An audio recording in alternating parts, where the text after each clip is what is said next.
pues alcemos nuestro canto con viva emoción, y del mundo a la paz ostentemos nuestro invicto glorioso pendón. Salve el pueblo que intrépido y fuerte a la guerra a morir se lanzó, cuando en bélico reto de muerte sus cadenas de esclavos rompió.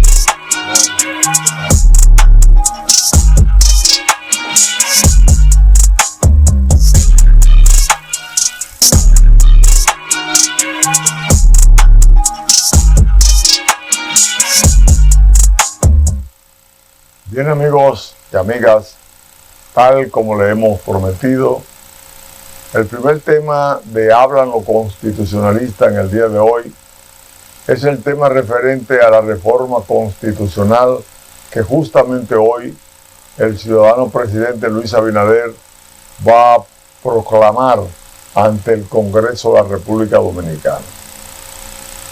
¿Qué importancia tiene esa constitución, esa reforma, para los militares constitucionalistas y combatientes, así como para el pueblo conectado con ellos y la historia de la patria?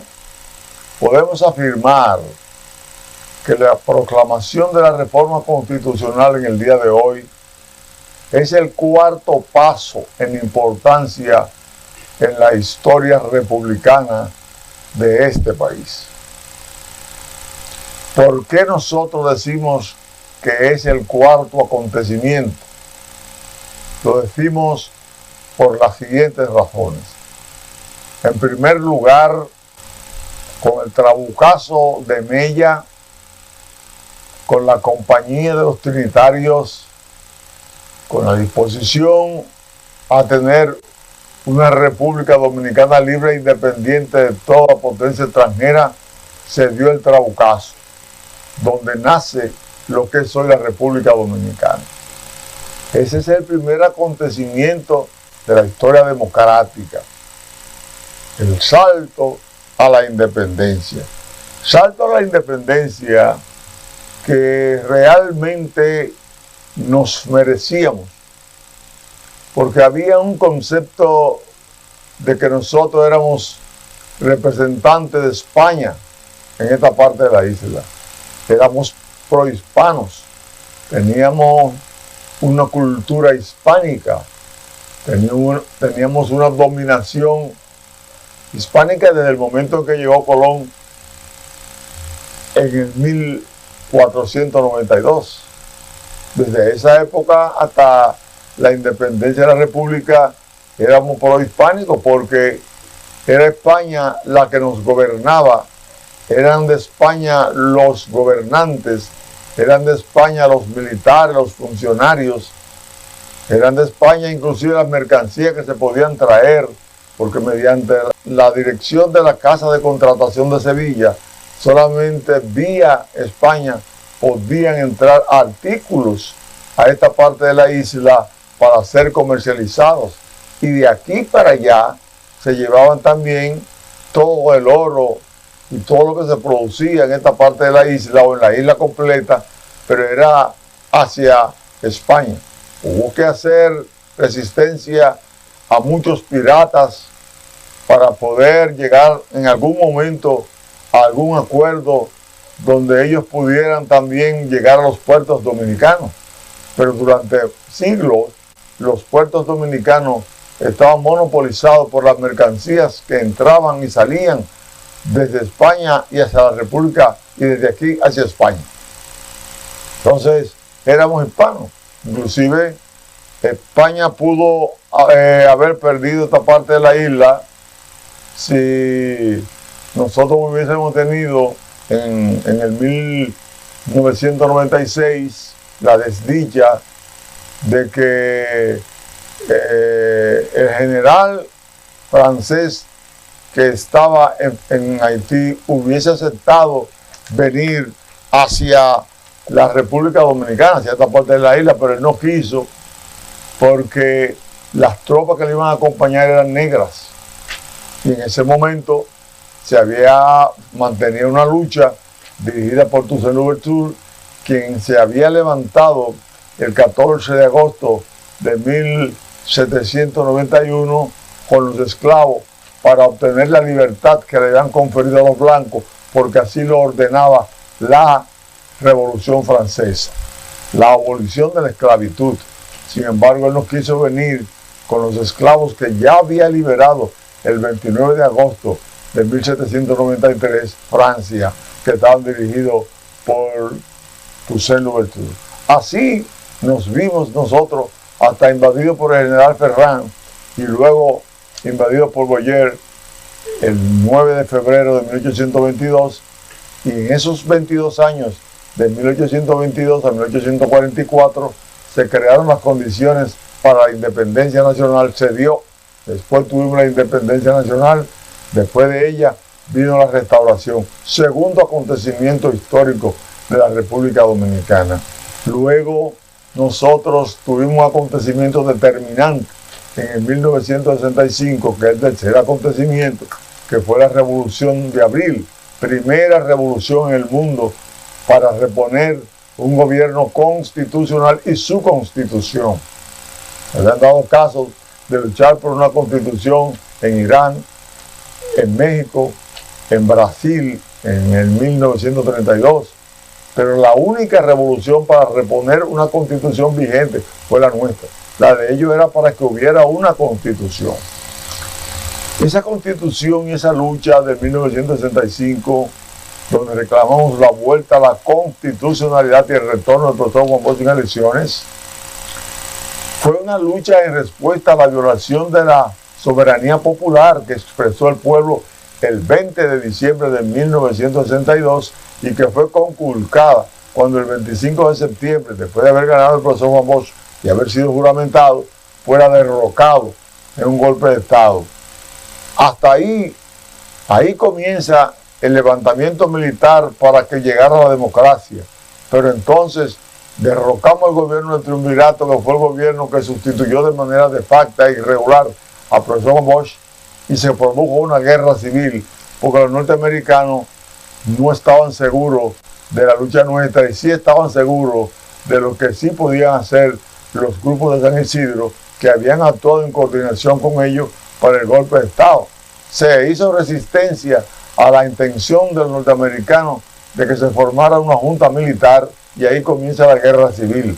Ese es el tercer acontecimiento más importante, porque se derrotaron, no solamente se pudo deponer el gobierno del triunvirato, se derrocó, sino que también se derrocaron las fuerzas que lo defendieron, que fueron las fuerzas de San Isidro. El pueblo se lanzó a la calle junto con los militares constitucionalistas y pudieron vencer las tropas de San Isidro. Ellos se vieron obligados a llamar a las tropas norteamericanas. Las tropas norteamericanas fueron combatidas, tuvo que negociar, y el 31 de agosto de 1965 se firmaron el Acta de Reconciliación Dominicana y el acto institucional para que viniera un gobierno provisional, que fue el de Héctor García Godoy, que comenzó el 3 de septiembre de 1965.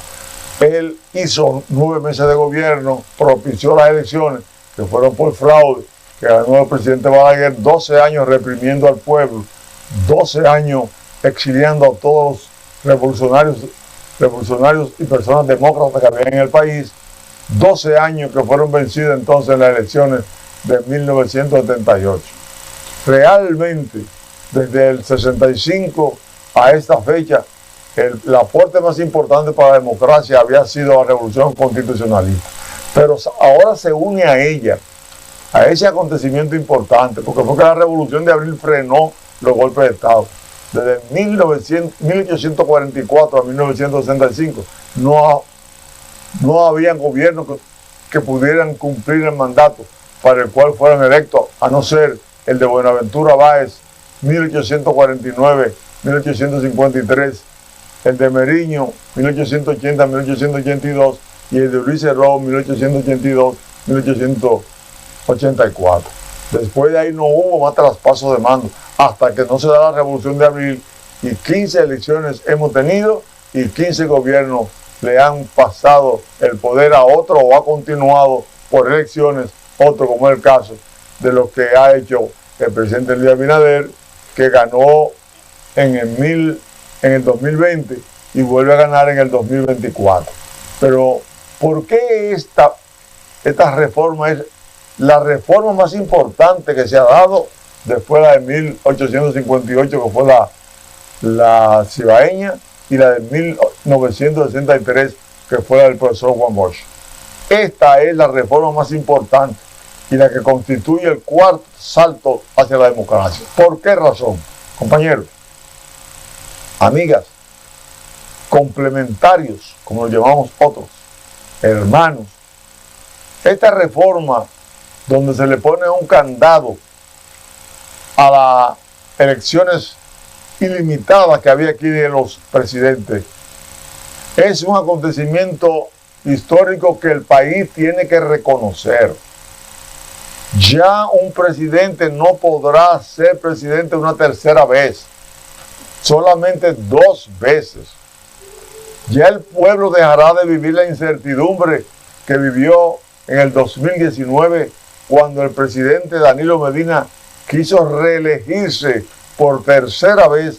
No obstante, la disposición transitoria número 22 disponía que él no lo podía hacer. Aquí, violar la Constitución desde el poder ha sido como una acción deportiva, de jugada de gallo, de lo que sea. Cualquiera puede intervenir. No. A partir de ahora, así como el artículo 4 de la Constitución de la República establece que ninguna reforma constitucional podrá versar en contra de que el gobierno sea civil, republicano, democrático y representativo, ninguna reforma puede tocar eso. Eso hay que dejarlo como está. Desde el 1865 a la fecha ha permanecido 159 años ese candado ahí. Así nosotros esperamos que el candado que se le pone al artículo 124 de la Constitución, que establece que un presidente solamente puede ser elegido 2 veces, o sea, no puede haber más de 2 elecciones para un mismo presidente, son 2 y nunca más.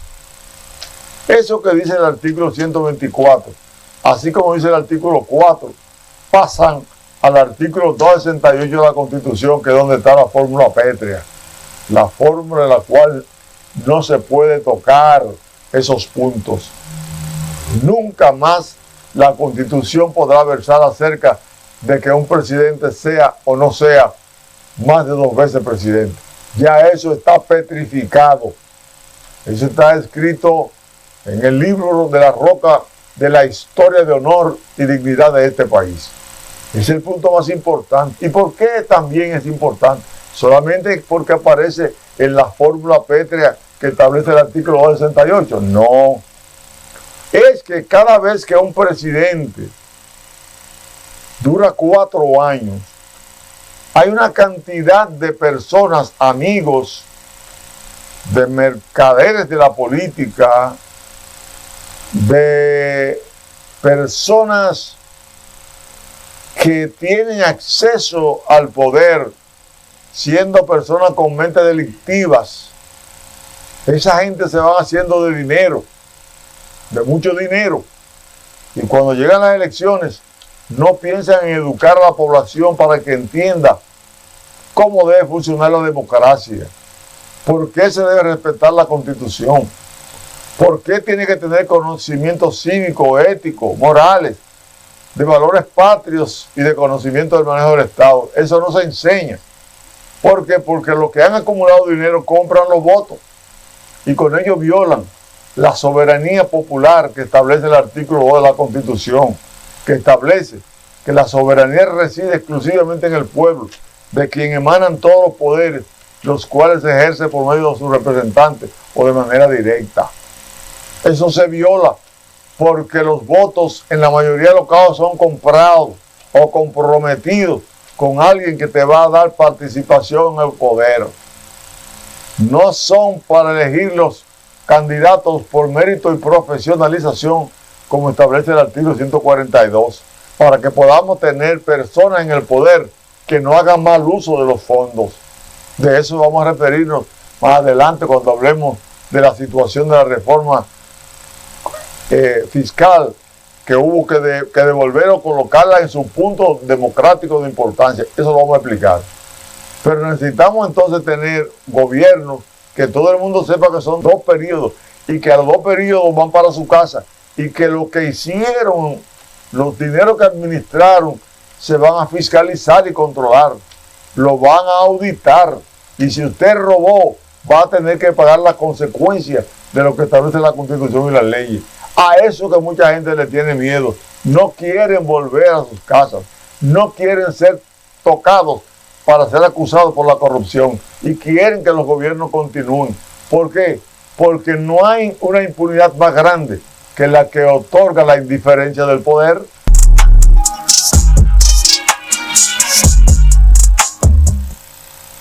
Excelente. Amigos y amigas, estamos de nuevo con ustedes para llevar un segmento más de este programa.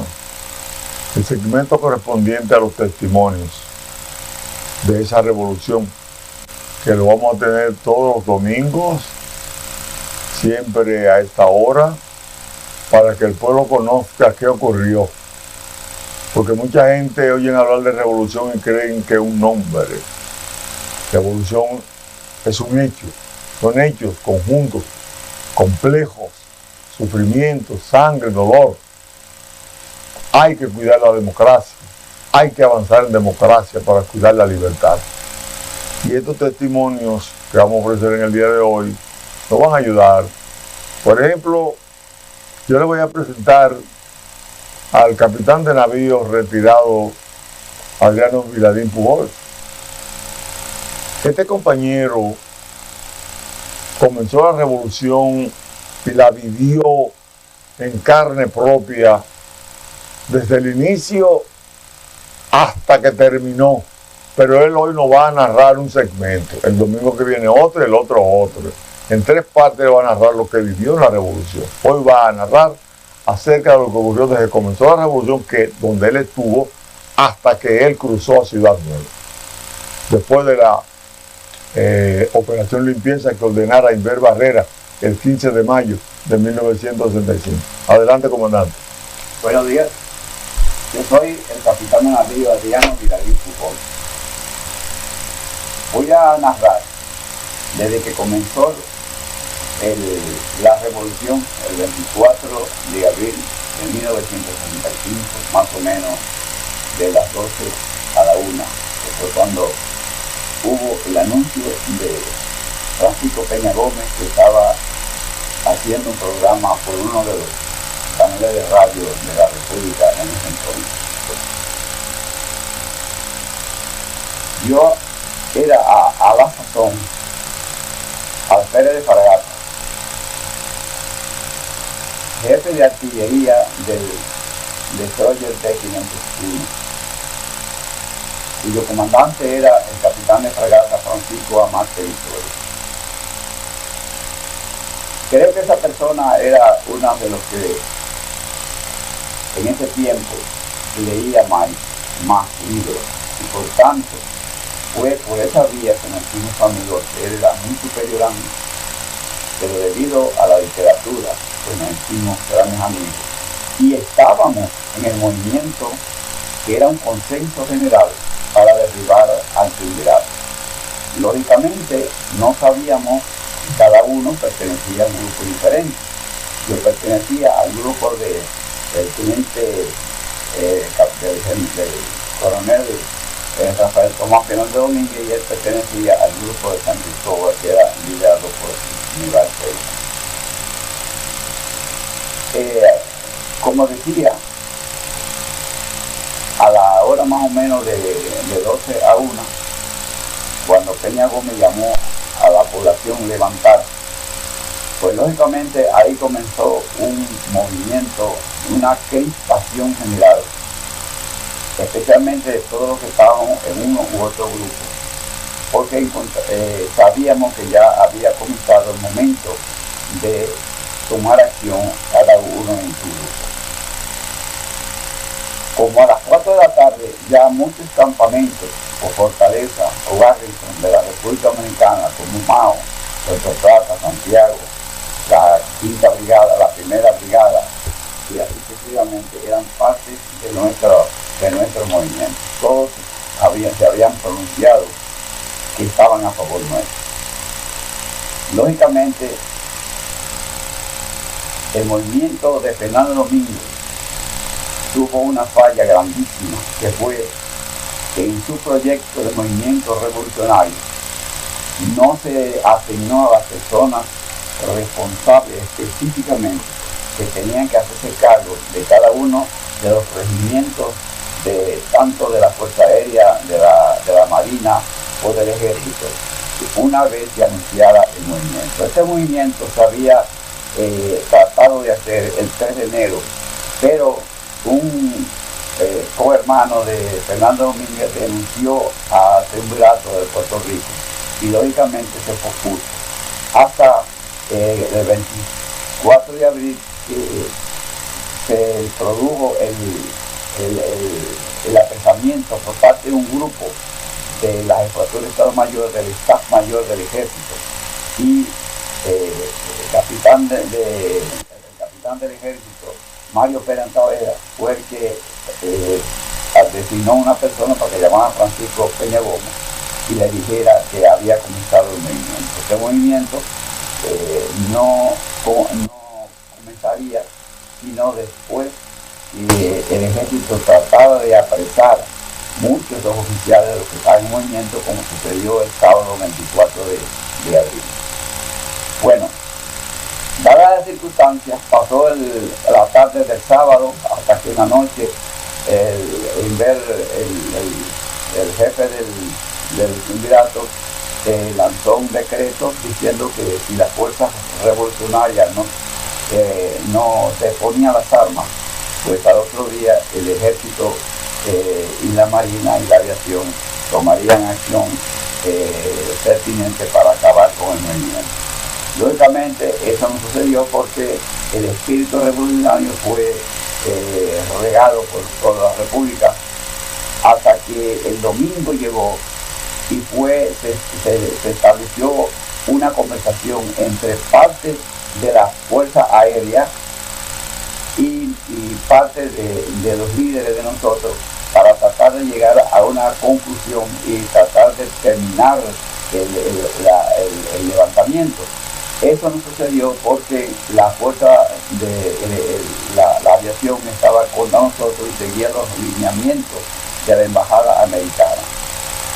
Pero prácticamente la mayor fuerza de las Fuerzas Armadas, la Marina y el Ejército y la Fuerza Aérea estaban con nosotros.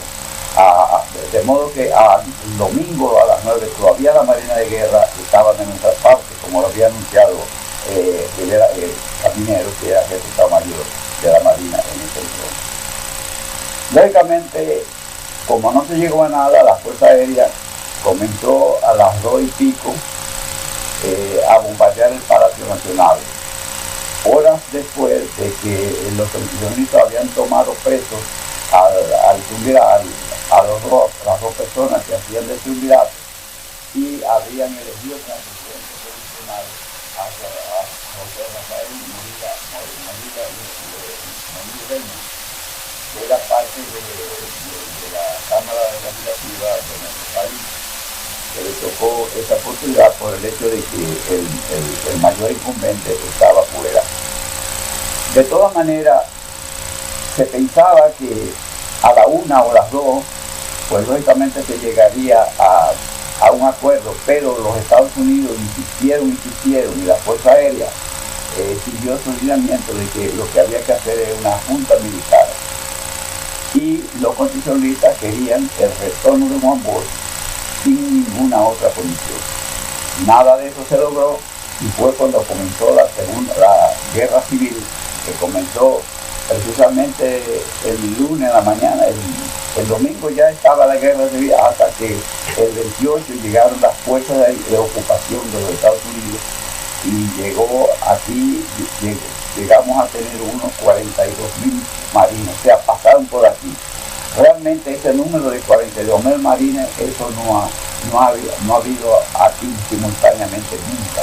Eso fue un cuento prácticamente, o una historia, o una leyenda que le interesaban a los constitucionalistas, y lógicamente eso, la mayoría de los documentos de la guerra de abril se han mantenido, ¿verdad?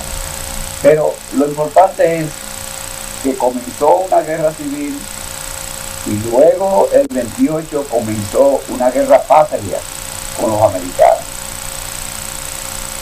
Y la situación se tornó muy difícil, que luego en junio comenzó, y los americanos habían formado el gobierno de reconstrucción, un gobierno de reconstrucción.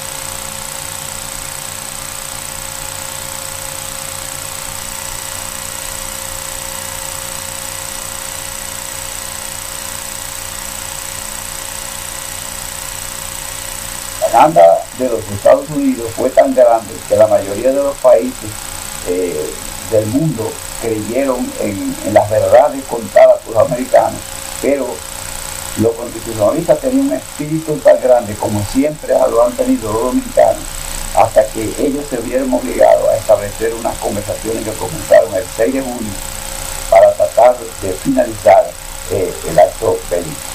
Hasta que el 30 de septiembre, pues lógicamente, con la firma del acta de constitucional y del acta de reconciliación, se puso término. De todas maneras, comandante, nosotros, por razones de tiempo, después de ese vuelo que usted ha dado, desde el inicio de la revolución hasta las negociaciones, vamos a continuar el próximo domingo con usted para que nos narre pormenores de la guerra, de lo que ocurrió en el cementerio, antes del cementerio, en esos lugares. Ya la parte práctica, la parte accionante de la guerra que usted vivió. La otra parte muy bien narrada, le agradecemos su participación. El pueblo dominicano tiene aquí en el comandante, capitán de navío retirado, Adriano Vilarín Pujols, una leyenda testimonial de aquellos acontecimientos, porque es bueno que el pueblo vea a los hombres de carne y hueso que estuvieron defendiendo el honor de la patria, y es bueno que sepan todas las cosas que él va a narrar, los dolores, los llantos, las muertes, porque las madres y los padres crían sus hijos para que vivan para siempre hasta que Dios quiera, no para que mueran por errores de los hombres. Vamos a pasar el micrófono ahora a un batallador civil, el comandante Durán, quien es el presidente de los combatientes civiles de los distintos grupos que hay. Él le va a presentar a dos compañeros que van a dar testimonio de una parte de la revolución que la gente no conoce. Pues la gente conoce que hubo guerra, muerte, tantos muertos, etc. Pero en el interín de las batallas habían acciones que personas hacían mediante ella contribuciones al fortalecimiento de la revolución, como son dos compañeros, uno que era comerciante y uno que era chofer. Él le va a presentar al comerciante primero y al que era chofer después, para que ellos digan brevemente qué hacían. Adelante, compañero Durán. Buenos días, amigos televidentes, buenos días, compañeros todos, buenos días, pueblo dominicano. Es un honor para nosotros que en el día de hoy presentar dos figuras que estuvieron directo en vivo en lo que fue la Revolución de Abril del 65. Nosotros, mayormente los choferes que teníamos nuestro comando en la calle Canela, ahí detrás del cementerio, que está allá en la Independencia, en la Bolívar, allá atrás. Nosotros, casi esquina, calle Canela, casi esquina, bueno, estábamos ahí. Entonces, ahí nuestro comando dirigido por el compañero Félix Albuquerque, un hombre de lucha, hombre de confianza de Peña Gómez. Nos llamó a integrarnos después de la 1 de la tarde, todo allá, para darnos las instrucciones que nos traía el compañero Amazon González Canaguate, que era el secretario de organización del partido en ese momento. Excelente. Por razones de tiempo, nosotros quisiéramos que usted presentara al compañero qué contribución hizo él como comerciante en la revolución. Y luego me presenta el compañero. Vamos a dejarlo, después tenemos más espacio para seguir. Sí, porque vamos a seguir viniendo. Tenemos que seguir viniendo. Y por razones de tiempo vamos a presentar los testimonios del compañero Rosalía de León, quien estuvo en la revolución, que era comercial. Compañero, para que narre brevemente lo que usted hacía con la gente, cómo usted lo pasaba a Ciudad Nueva, etcétera. Buenos días. Mis acciones de lucha contra el movimiento de la revolución, yo me di cuenta a las 6 de la tarde, el día del golpe de Estado. Pero por la mañana, por la madrugada, me tocó un señor, amigo mío, por cierto, era policía, con unos pantaloncitos bien cortos, y me dijo que quería que yo lo llevara al palacio de la policía. Yo le dije que no podía ir, pero yo le dije que podía llevarlo a cualquier sitio que hubiera militares por la mañana. Yo le cambié las ropas que tenía, que no servían, y a las 6:30, a las 7, lo llevé a un destacamento que todavía estaban los policías ahí. Lo dejé ahí. A las 10:00 de la mañana se armó un tiroteo, pero él se salvó. Más después, yo no supe que de esas personas jamás, hasta cuando poco tiempo, 3 o 4 meses, y me dijeron que estaba por allá. ¿Y como cuántos compañeros usted pudo cruzar para Ciudad Nueva? Crucé, ese no lo crucé, pero más tarde, como al segundo día, vinieron 3 militares al negocio mío y vinieron ahí. Habían 2 vestidos de militares y 1 vestido de civil. Yo le dije, no vamos a bajar. Ellos me escribieron que querían llegar a donde el Camaño. Yo le dije, yo lo llevo a la Fortaleza Usán, porque ahí es que yo tengo más conocimiento. Y le cambié la ropa, lo ayudé. Por la mañana nos trasladamos allá. Correcto, compañero, exacto. Nosotros queríamos que usted oyera, que el pueblo oyera, que también los comerciantes como usted contribuyeron, porque ustedes llevaban a la gente que llegaban a su dormitorio que usted tenía, usted lo llevaba hasta Ciudad Nueva. Eso es un buen testimonio y luego vamos a continuar. Démele el micrófono al compañero chofer que también trasladaba a alguna gente de Ciudad Nueva para que pudieran trasladarse a otro lugar. Pégase más el micrófono. De ahí yo lo llevaba. Bueno, El compañero es, su nombre, compañero, Juan Augusto Musí, Belén, era chofer, y el compañero Rosalía de León era comerciante. Sí. De la misma gente que ven, yo lo trasladaba a esos pueblos. Yo lo sacaba de aquí. Fíjese más el micrófono. Y ahí yo lo llevaba. Y lo sacaba de tal sitio, y lo llevaba a su pueblo. Bien, fíjese, aunque parezca corto el tiempo que ellos den este testimonio, es grande en la historia. La revolución se compuso de muchos factores, entre ellos la ayuda que de manera permanente le daba a todo el pueblo dominicano como podía hacerlo. Los que llevaban gasolina, los que llevaban comida, los que llevaban gente a veces en los baúles y se le podían cruzar a las tropas norteamericanas que estaban en el cordón. La revolución fue el reflejo del esfuerzo conjunto de mucha gente.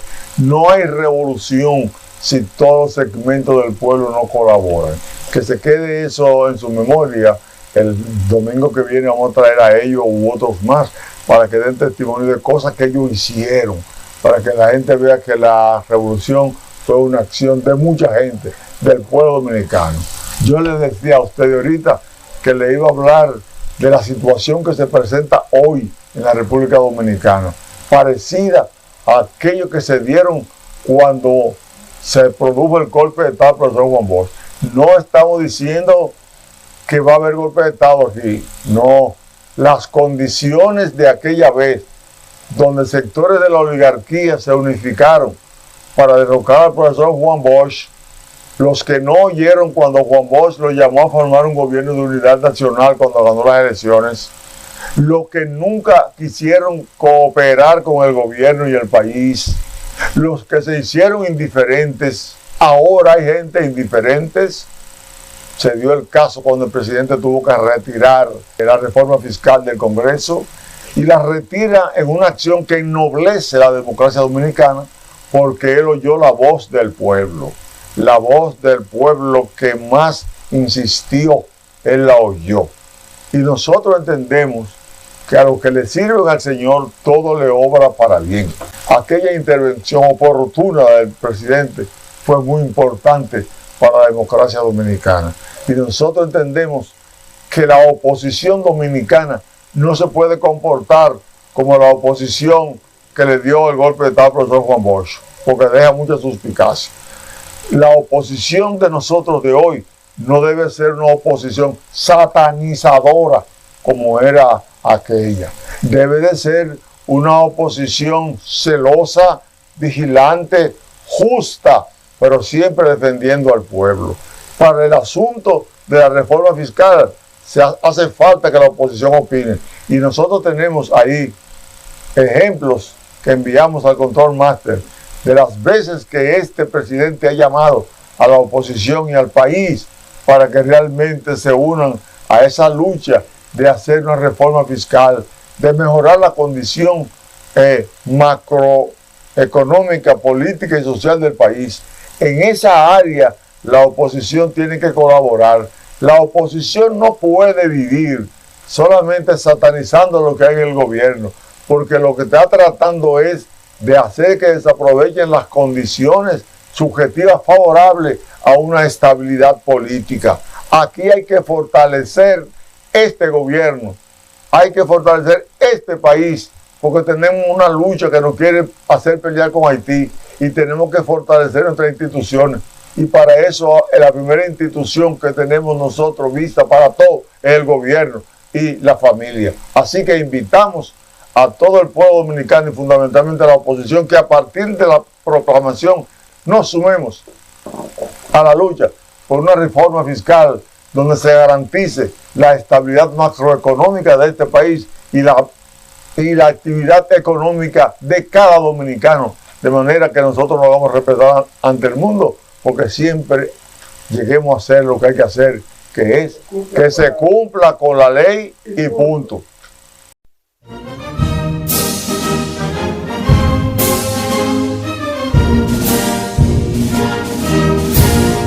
Quisqueyanos valientes alcemos nuestro canto con viva emoción, y del mundo a la paz ostentemos nuestro invicto glorioso pendón. Salve el pueblo que intrépido y fuerte a la guerra a morir se lanzó, cuando en bélico reto de muerte sus cadenas de esclavos rompió.